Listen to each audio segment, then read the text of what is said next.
बलरामपुर जिले के गणेश मोड़ पुलिस चौकी की टीम ने पशु क्रूरता और हत्या के 7 आरोपियों को गिरफ्तार किया है और उनके पास से गौमांस के साथ ही कुल्हाड़ी और परचून भी बरामद किया है। यह पूरा मामला ग्राम पंचायत सागरपुर टोला का है, जहां बीती रात 8 ग्रामीणों ने मिलकर पहले कुल्हाड़ी से गाय की हत्या की, फिर उसके बाद मांस को परचून से काटकर आपस में बंटवारा कर रहे थे। तभी ग्रामीणों द्वारा पुलिस को मामले की सूचना दी गई।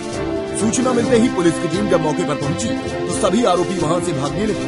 पुलिस ने दौड़ाकर एक आरोपी को पकड़ा और उसकी निशानदेही पर 7 आरोपियों को गिरफ्तार कर लिया है। मामले का एक आरोपी अभी भी फरार है, जिसकी तलाश में पुलिस की टीम लगी हुई है।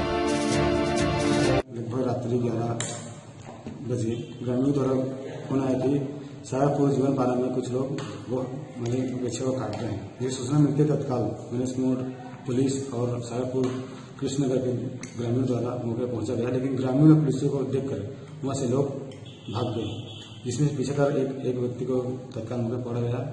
उसकी निशानदेही पर मौके से ही गाय के कटे मांस टुकड़े, पंसूल, कुल्हाड़ी मिला गया। उनके सहयोग से बाकी जो और जिसमें साथी थे आरोपी, उनको अलग अलग जगह से गिरफ्तार किया गया और जिनको आज पुलिस न्यायिक रिमांड पर भेजी गई है।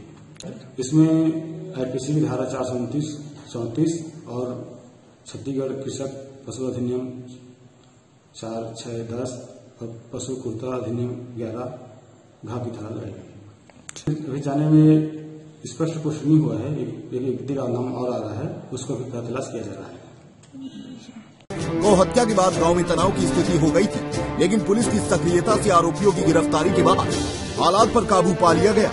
ग्रामीणों ने आरोपियों के खिलाफ कड़ी से कड़ी कार्रवाई की मांग की है। बलरामपुर से आनंद मिश्रा की रिपोर्ट।